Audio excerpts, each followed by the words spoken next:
Today on Locked On Phoenix Suns, the Suns roster nearing completion, so we think.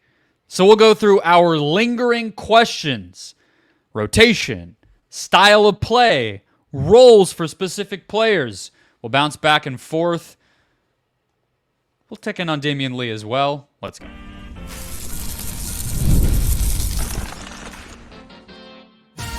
You are Locked On Suns, your daily Phoenix Suns podcast. Part of the Locked On Podcast Network, your team every day. And we're back. This is Locked On Phoenix Suns, part of the Locked On Podcast Network, your team every day. I'm Brendon Kleen, your host, and a credentialed media member covering the Suns for the past 7 seasons, as well as the host of the Just Basketball Show. Welcome in. Thank you for making Locked On Suns your first listen here on the 4th of July, Independence Day. Hopefully you have the day off work. If not, take some time to yourself. Maybe you already are and you're listening to me, in which case, maybe I'm sorry, maybe you're welcome, depending on how you feel, I guess, about the show. But let's get it underway. Joining us, as he does every single Thursday, is Stephen Prigione Garner, a writer over at PHNX, Bright Side of the Sun, and you can follow him on Twitter as well. Reminder, subscribe, hit follow if you haven't already. We're free and available every single day, including bonus shows on the weekends and all that sorts of stuff. Just hit the button, subscribe, follow, become an everydayer, get Locked On the Suns all off season long. Summer League will be here before you know it, so just get ahead of it. Just hit that button, and then you'll get a recap of those games, and you won't even have to think about it. Today's episode, guys, brought to you by the Gametime app, the best place to buy a ticket. Download Gametime, create an account, use the code LOCKEDONNBA when you do to get $20 off your first purchase. Terms apply. All right. Let me just, so Damian Lee is back, Steven. We kind of anticipated that might happen. Gerald Bourguet had the report that even though he declined his player option, that the Suns were working to potentially bring him back on a bigger salary, and it ends up just being a minimum after all. I don't really know why it all played out that way necessarily, but I will just ask you, now that we know he is coming back, what you believe his role will be on the Suns. Is he in the rotation? Is he out? What skill set do you think he can help provide here? What do you expect from Lee this season? I think his role with this team is going to be similar to what it was with the 2022-2023 Suns roster. Now, naturally, that was a different roster context, different rendition, different style of play. But I do think that some of the core principles in terms of how Mike Budenholzer will look to feature him in the rotation, and also when he's on the floor, functionality-wise, what his usage is going to look like playing around the talents of Kevin Durant, Bradley Beal, and Devin Booker. I think his movement and his ability to do a lot on the move and be an almost nonstop movement type of piece, moving around the chessboard offensively, is going to be important. I also think that there's a level of IQ that you get from Damian Lee in terms of understanding not just how to play, but what the game is demanding in terms of movement around particular players that have the ball in their hands as often as the big three will, to kind of optimize the spacing, optimize the court balance, to just optimize the general level of play on offense. So I think he's going to be able to check off a lot of those boxes in an ancillary role, of course. And I think he'll be like maybe a 13th or 14th type of player that's used in a pinch, or that's used obviously in an emergency scenario, but a player that will be up to the task whenever his name or number is called. Yeah, I think if Beal, Booker, and Allen are healthy, he probably won't see the court, but it's a long season. Those guys were not healthy all of last year, and Eric Gordon is not around anymore. So, I think he could see some minutes here and there. And I guess the way I would put his value is he is going to fill a similar type of hole that I talked about on Wednesday's show, which is just those minutes going to Damian Lee instead of Jordan Goodwin or whoever you want to point to. Those positive minutes are the difference between wins and losses and your ultimate place in the standings and all that stuff, more than we realize. So he is, in my opinion, better than some, G League flyer, but, I also think them re-signing him probably signals that I would expect the fact that he declined the option and there was a little bit of time in between makes me think they probably poked around at other guys with a similar skill set who they maybe relied upon, trusted a little bit more. They didn't find one. And we also just have to see whether he, is 100% of himself, and probably won't be right away. He had a pretty gruesome injury, missed an entire season. So that's also a factor as well. All right. Lingering questions coming off of the roster is not fully decided. Josh Okogie might come back. They might sign another player. There may be some kind of wild card trade we're not expecting, so we might get into some of that. But we also want to look at, okay, we know 4 new players are on this roster now between the 2 rookies and 2 of the vet minimums that they signed. So what does that tell us? What does that make us wonder? And we'll just go from there. So, Steven, your first lingering question coming off of these first few days of the offseason. Well, I like to kind of look at things in detail when coaches are speaking. And Mike Budenholzer mentioned and really emphasized at multiple moments, looking to establish a defensive identity early and often. And that stemming from their daily habits established in principles and just generally how they approach getting better every day on the defensive side of the floor through training camp and at practice over the course of the season. I think they've done better in terms of addressing having the types of players that will help to facilitate to that style of play and help to bring more of an identity on the defensive side of the floor. But I do also still think there's going to take more buy-in from the big 3 in particular, and to see those 3 players performing to that particular part of their process on consistency. Now, that part remains to be seen. I think that adding Ryan Dunn to your context naturally is going to help you do a lot of those things more effectively than you possibly could have imagined last season. I also think having Royce O'Neal for the season's entirety, or at least through training camp and through the early portion of the regular season, will help with that as well. I think naturally you having 2 players like that leaves you with an opportunity to not necessarily have Grayson Allen or Bradley Beal taking on the task of guarding John Morant, guarding LeBron James, guarding Stephen Curry from the onset of a game. That just gives you a different type of look, allows for your defense to have a little bit more layers and versatility, and I think it just puts you in a better position from the onset. So that's my biggest question so far. Now we got to see if they address it. They definitely have more size, like 1 through, let's just say 1 through 13 right now, right? So For sure. Than they did last year, and especially than they did once you started to realize that the playable players on the court in a championship chase were mostly the smaller players. You know what I mean? Like, they had size on the roster at various points last year, but those guys didn't earn their minutes.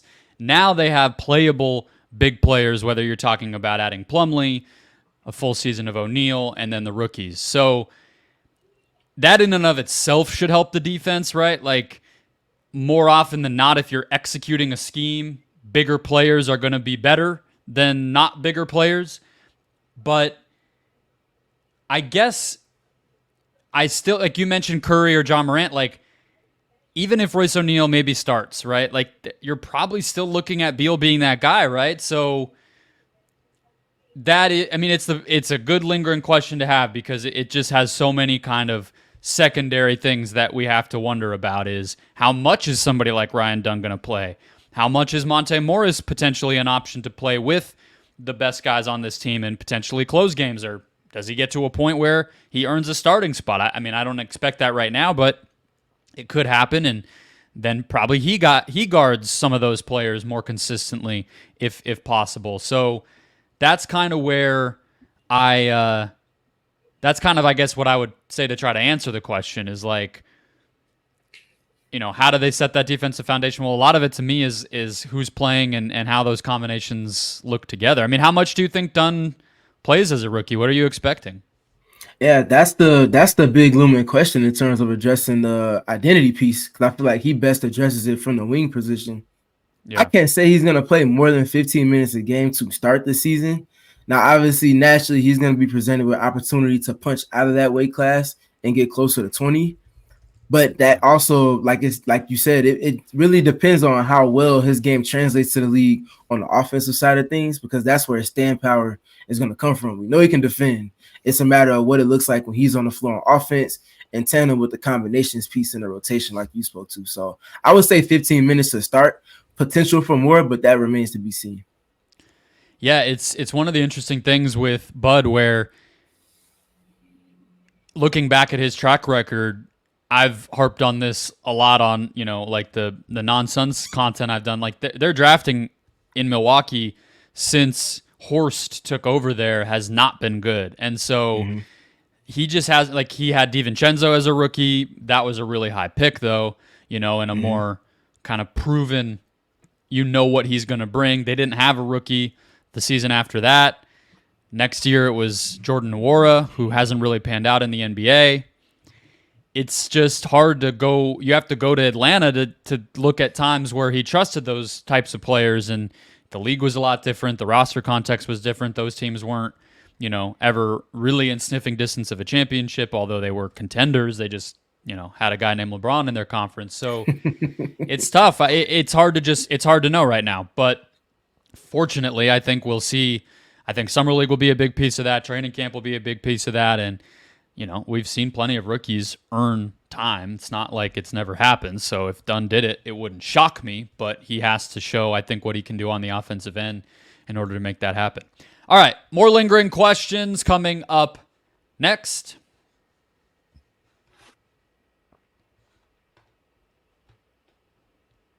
First, a word from Gametime. With killer last-minute deals, all-in prices, views from your seat, and the lowest price guarantee, Gametime takes the guesswork out of buying tickets from Major League Baseball and beyond. I am tentatively looking at Saturday. We got a big knockout round Copa America match in the Valley on Saturday. I was really hoping it would be Brazil. Unfortunately not. It's Colombia, which is cool. But we'll see.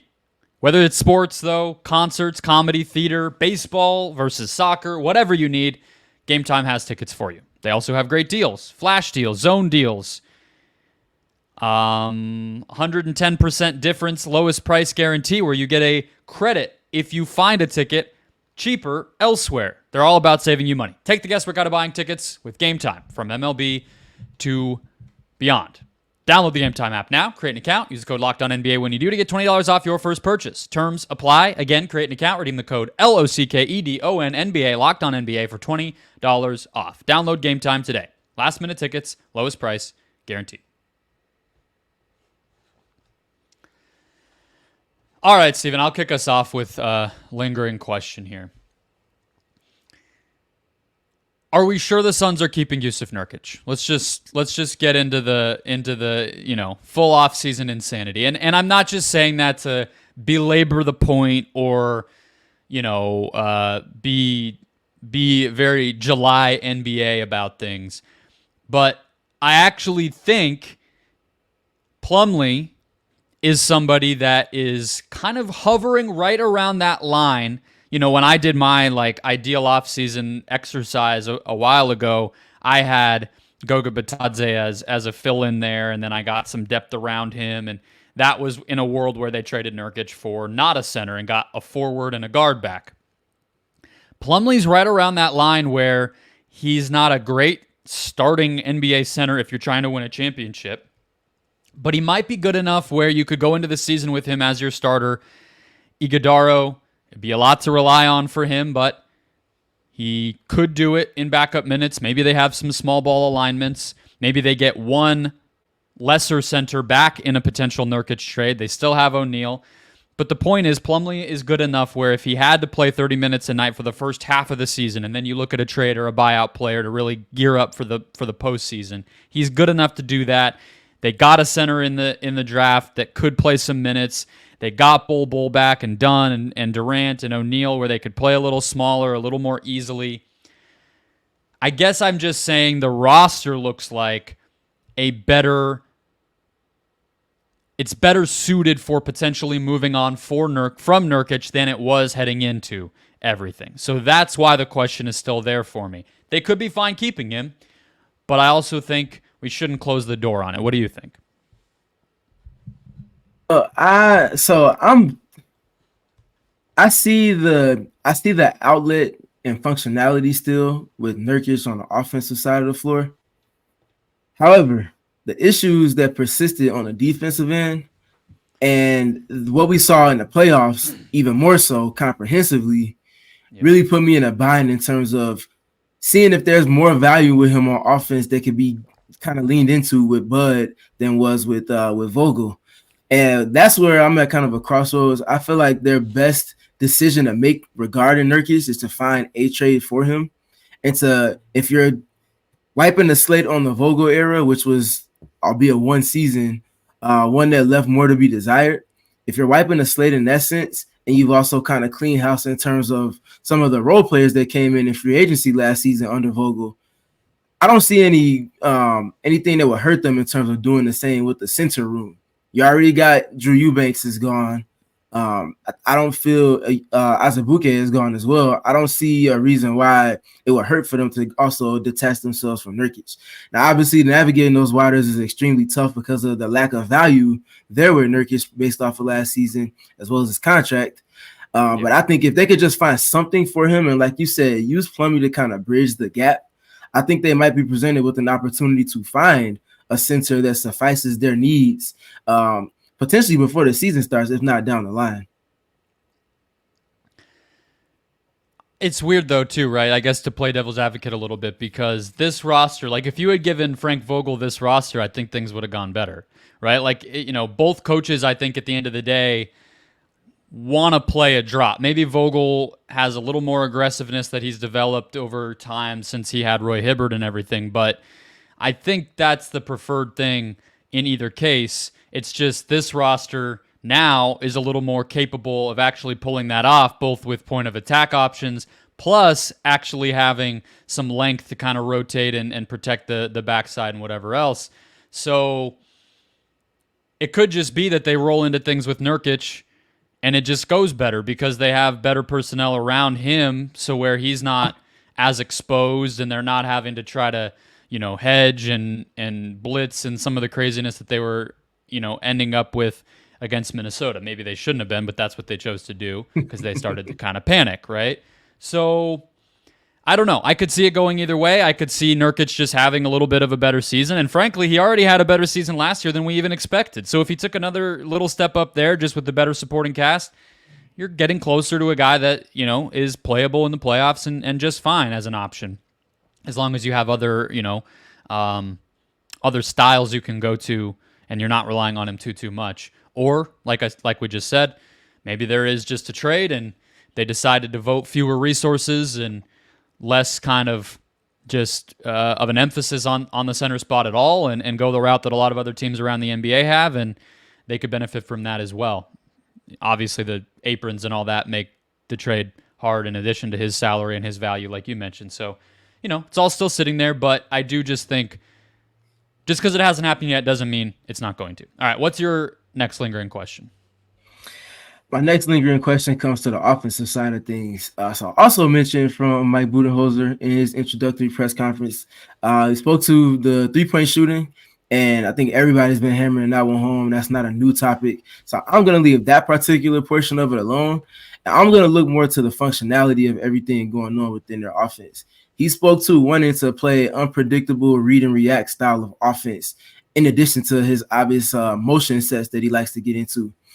That particular piece stands out to me because I feel like some of the unpredictability that came with Yousef Nurkic at center allowed for them to get into 5-out spacing elements, get into some delay actions where they're getting into screens, into handoffs with the big three all involved, either with one action or two of those three on one side, and then the other one space to the backside.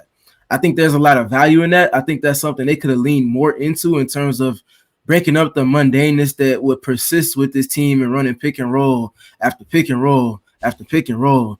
Like, even with the spacing comprehensively that they have, whether they're manipulating space with empty corners and empty sides and being in trips on one side or the other, or they're going with traditional spacing, if you're running against pick and roll defensive coverages so consistently, it's not going to hit the same as when it's on a little bit less of a volume and you have other things kind of toed in with that in your process. So I think them being able to lean into the read and react and unpredictability piece, in addition to the pick and roll partnerships that they can compile with this roster, I think will help to give them more organization. And we should see this offense be, instead of being a top 7 or 8 like they were last season, be a lot closer to top 5, top 4 in a sustained and consistent manner. And I think that will naturally also lend itself to them being more cohesive in crunch time, because then there's going to be a little bit more structure and organization to everything that they're doing within their process. So I think that's kind of the big question for me. What is it going to look like on offense? Are they really leaning into that read and react part? And again, just like the defensive side, how much are the big three buying into that particular piece of the process on offense? Yeah, I think that's all good. I mean, my thing with I've always said like it's kind of the Bud tree that really brought the random offense stuff en vogue a little bit in the NBA. Taylor Jenkins in Memphis was big on it, and Boston over time. I guess that's not really related to Bud, but that team kind of popularized some of it, and then the Bucks. Mm-hmm. I've always said it kind of has like bad PR. The name of it sounds bad to say random. You know what I mean? Like you appear before all these reporters or you're trying to explain your philosophy and you go, we'll do something random. Like that just doesn't sound good. But I also think like at its best, the way that teams, when they play that way, the best version of it actually can really limit mistakes, even though it doesn't sound like it, right? Like, it's not fully random. It's just principle-based, read-based. Like, compare it to football. There's a lot of teams that play like that in football. It relies on having, like, a really good quarterback a lot of the time and, time to make your decisions and kind of space and, but it's really just designed to maximize great players from principles and build from there. And I think if you kind of think about it that way, a lot of those things are exactly what the Suns should be doing, And I said it. I think it was Durant who used the phrase "spontaneous" a lot last year, and it's a version of the same thing, right? It's like you're unpredictable to the defense, but not to yourself, right? And you know what you're looking for, what you're trying to read for, where you should try to be if you're one of the five guys on the court, but it's really just based on what the defense is giving you and trying to kind of confuse them. So I think that takes work, that takes chemistry, that takes a good camp and a clear rotation from day one and defined roles. A lot of stuff the Suns didn't have last year. Hopefully they get it this year, but it would go a long way for sure. All right. We'll each do one more to close things out on the other side of one more quick break.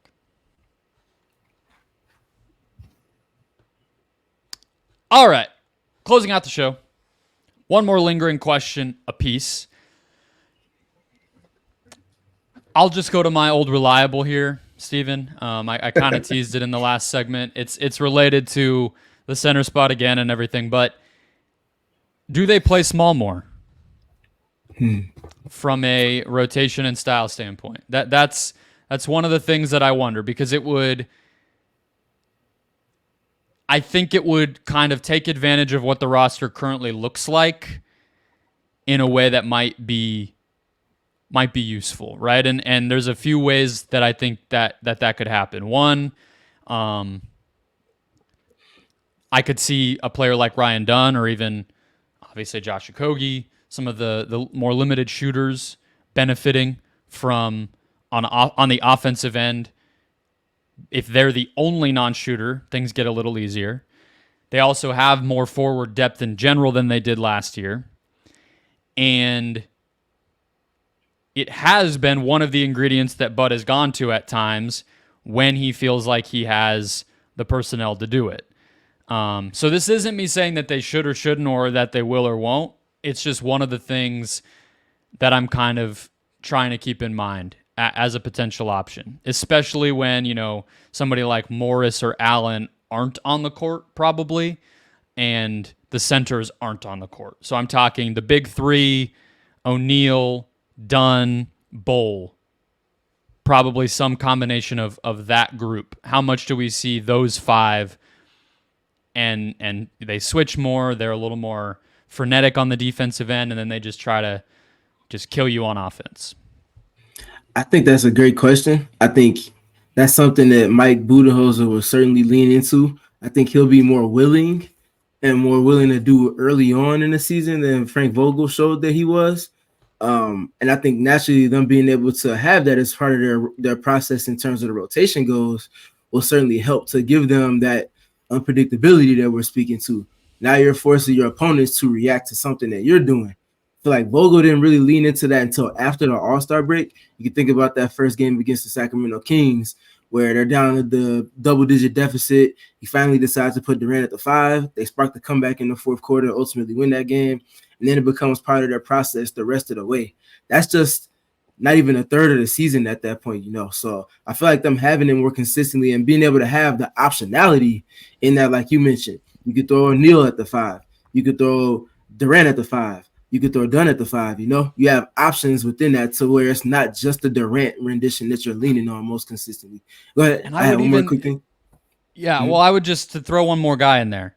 I think Oso could, on the defensive end, be a more switchable center than anybody the Suns have had. I don't remember the last guy. I guess 8 net times, but so that would be, and his ability to be a little bit of a playmaking hub on the offensive end might allow them to still maintain some spacing and the kind of what you're trying to do as far as how you affect the game when you choose to go small. He's a more traditional, but still, he's one of those guys. So I think he maybe as the season goes along could be one of them, but go ahead. And I think to your point, you just named 4 to 5 different names that were not Yousef Nurkic or Mason Plumlee. For context, the Los Angeles Clippers had Mason Plumlee on their roster and still elected to go with small ball renditions against particular opponents just because that matchup was more friendly to what they were trying to do in those minutes where Zubac wasn't on the floor. So that gives a lot more example and credence to the point that you're making. But the other big thing for me with it is that with Budenholzer, we saw naturally you have Giannis on your roster. That allows for you to use. You're playing small ball, but it hits a lot different than the typical small ball. Correct. It's small ball figuratively, but a whole lot less literally. But the other thing with that is he was able to find ways to give them functionality on offense past just the unpredictability or read and react portion. He had structure to where he put Giannis at the left elbow, Middleton at the right elbow, Drew Holiday initiating offense with 2 shooters spaced deep to the corners, and they were able to play in 3-player actions in the middle third of the floor in an unpredictable manner. Sometimes it might flow into a double screen. Sometimes it might flow into an entry into the elbow, and they play off of movement and read and react from that, where the other 2 players are screening off of each other. There's a lot of different things you can get into, whether it's just to manipulate matchups or to get a direct advantage to play out of in terms of moving the ball and players. And I think that is going to be something that this Suns team can really use because we didn't see Durant, Beal, and Booker all used in the same action, not even close to enough for my personal liking and just generally speaking. So I think that's something they could really lean into to answer your question. Absolutely. The last thing on this would just be to me that I think playing small, if you have the personnel to do it, which we're in agreement, they at least have options. It may not work out, we'll see, but they have enough where they should be able to embrace it, and that is the key word to me. I just think it does take a little bit of, it's basketball, I'm not trying to overdo it, but like courage a little bit, right? Like you got to just say we're doing it from day one. We're going to have, this is our small ball lineup, give or take a few guys that might slide in or out. This is what we do when we're small on defense. This is what we do on offense, and we're just going to try it for 8 minutes a game. We're just going to try it, and you got to just you got to live it a little bit. And I don't think Vogel ever wanted to. Even after games where they would win or they would show good stuff, he'd be like, "Yeah, it's probably not going to work out." It's like, come on, it just did work out. You got to at a certain point listen to your roster a little bit, and I think Bud will. So, all right, what's your last one?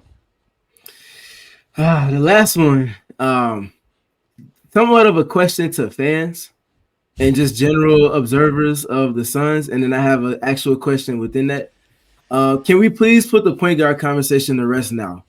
And then my rebuttal to that is now what is going to be the pet talking point sign that people are going to press when they're speaking on the Suns. Last season, it was point guard this, point guard that, point guard this, point guard that. They have one that's the most efficient with the ball in his hands, and in that ilk of Chris Paul in terms of most efficient across league history, especially over the last 7 to 8 seasons.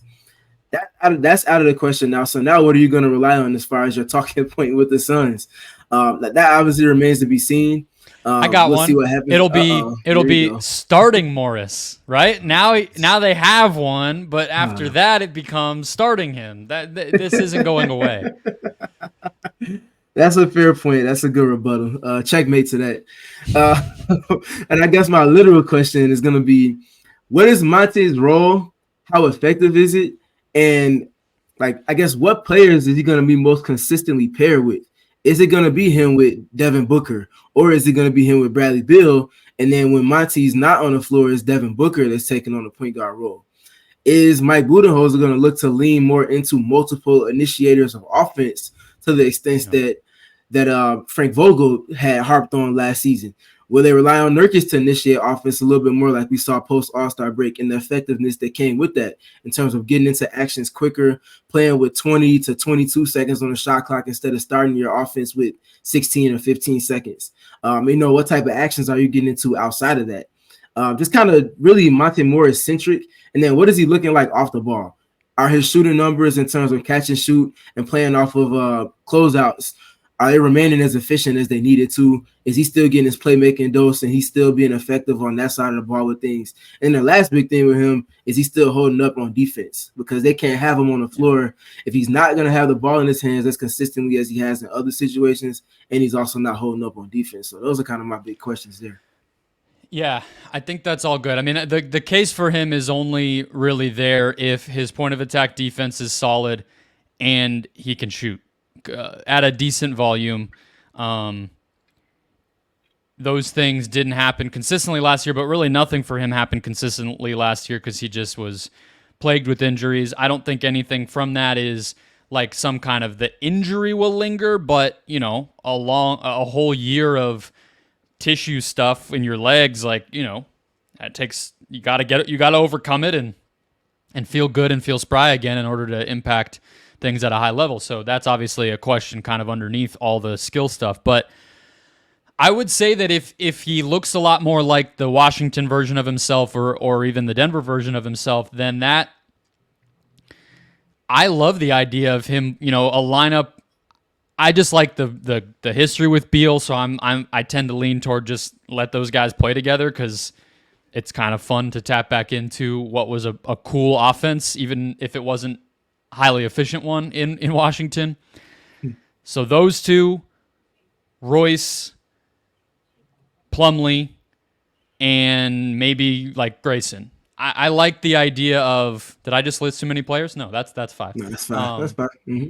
That is that type of a thing, and it might be a little bit within that. Obviously, Beal can initiate, Allen can if necessary, and Plumlee as kind of a dribble handoff hub is a guy who can do that as well. So yeah, Morris is but in Denver he was playing with Nikola Jokic and Mason Plumlee as well. So I don't know if he has to, right? So like if the spot up comfort is there, then that type of a unit where it's pretty, again, that spontaneous kind of random, you never really know who's going to initiate, especially when the top two stars on this team aren't on the court. I think that type of group as kind of a better than the sum of its parts type of option to go to, I really like. And I think you could see those units score pretty well and help the Suns stay afloat when Booker and or Durant are not on the court.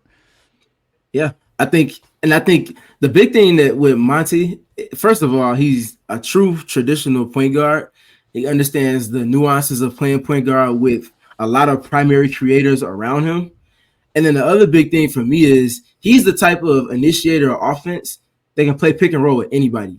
I mean, and even with the Wizards, and we're going to apply that context, even with the Washington Wizards in 2022-23, he had a points per possession mark with pick and rolls, including passes of 1.115.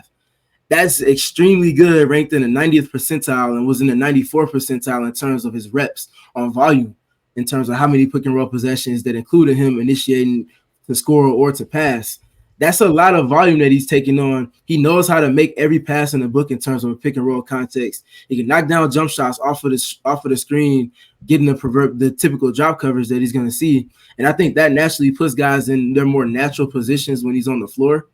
And it also allows for them a scenario and context of offense to where they can play off of somebody else rather than the big three always having to create or be the fire starters for whatever advantages to come.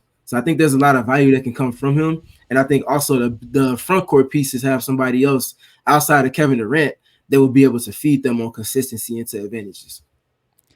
Yeah, I mean, the little group that I just put together there in my imagination, I mean, that's like a bench-heavy group. But, of course, there's going to be time. I think we'll see games where he closes, and, it's him and the big three and a big, and that obviously has value for the reasons everybody's been, having the talking point that you kicked off with. If they just need an orchestrator, and sometimes he'll just be that. So I think it's great. I have a number for you to close us out on this topic.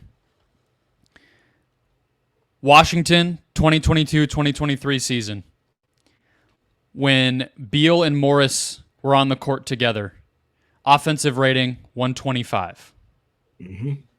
That checks out. That checks out for me, and a lot of it was because of the tandem synergy that those two have in terms of one playing off of the other, one setting up the other for success, and then being able to play an advantage ball from there. There's a template there. And that's why I mentioned taking Book off the floor and allowing Book to play point guard when Monty's not on, and allowing for him to spend more time with Beal in particular. I think that context certainly matters.